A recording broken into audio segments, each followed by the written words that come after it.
So এখন খুব সহজে একটা মানুষ সাহায্য চাইতে পারছে, পাশাপাশি খুব সহজে একটা মানুষ সবার কাছে ভিক্ষুক হয়ে যাচ্ছে। অনেক শিল্পী, তাদেরকে আমরা দুস্থ শিল্পী তকমা লাগিয়েই দিয়েছি। এটা আমরা অন্যভাবে দিতে পারি যে আমি 20,000 টাকা আপনাকে দিব না, 4টা ডিরেক্টরকে টাকাটা দিয়ে বলবো যে ওনাকে আপনি আপনার নেক্সট নাটকে কাস্টিং করেন, ওনার পেমেন্টটা আমি দিলাম, বাট আপনার নামে আপনি পেমেন্টটা দিবেন।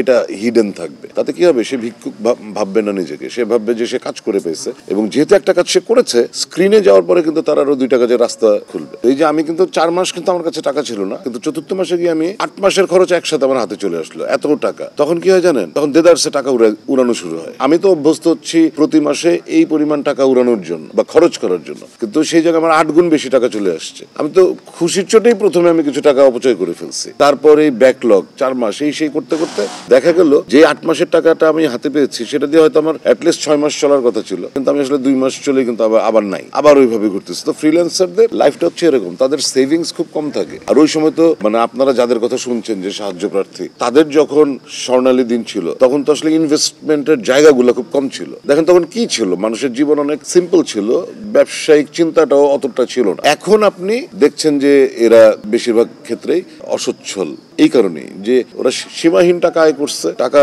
উড়িয়েছে সীমাহীন রাস্তায়। তো যে কারণে শেষ বয়সে এসে হয়তো আর্থিক কষ্টে পড়েছে। কিন্তু আপনারা এখন বেশি কেন দেখেন জানেন, কারণ এটা হচ্ছে ফেসবুকের যুগ। আগে তো আপনি কেমনে জানবেন, পত্রিকায় না ছাপা হইলে আপনি জানতেন? পত্রিকা বলতে দাও 2টা, চিত্রালী আর ওই টাইপের কিছু সিনে পত্রিকা। তো সেগুলাতে এই নিউজগুলো আসতো যে ওই শিল্পীর দুস্থ।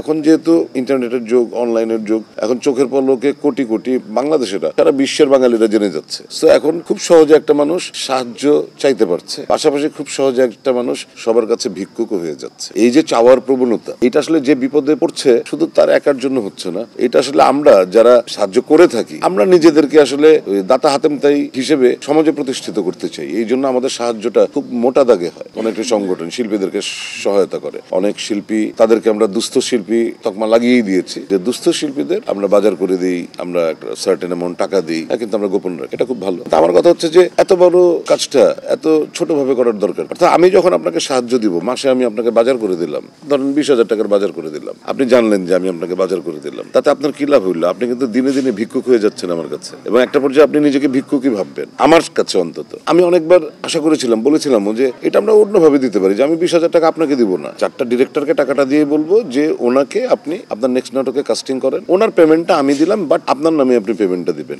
এটা হিডেন থাকবে। তাহলে কি হবে, যেই শিল্পীটাকে আমি আপনি 5,000 টাকা দিয়ে সাহায্য করছেন, সেই শিল্পীটাকে আপনি 5,000 টাকাই দিচ্ছেন, ঘুরাই দিলেন, এবং এই শিল্পী কি করলো, কাজ করলো, একদিন শুটিং করলো, শুটিং করে সে টাকাটা নিল। তাতে কি হবে, সে ভিক্ষুক ভাববে না নিজেকে, সে ভাববে যে সে কাজ করে পেয়েছে, এবং যেহেতু একটা কাজ সে করেছে, স্ক্রিনে যাওয়ার পরে কিন্তু তার আরো 2টা কাজের রাস্তা খুলবে। তা আমাদের দেশে দেখি যে এই সবাইকে ভিক্ষুক বানানোর একটা প্রবণতা, যে কারণে সাংবাদিক থেকে শুরু করে সব মাধ্যমে আমরা কথায় কথায় দুস্থ শিল্পী বলে ফেলি, কিন্তু আসলে দুস্থ শিল্পী কিছু না, শিল্পী সে অবস্থা ভালো খারাপ তো সব মানুষেরই থাকে।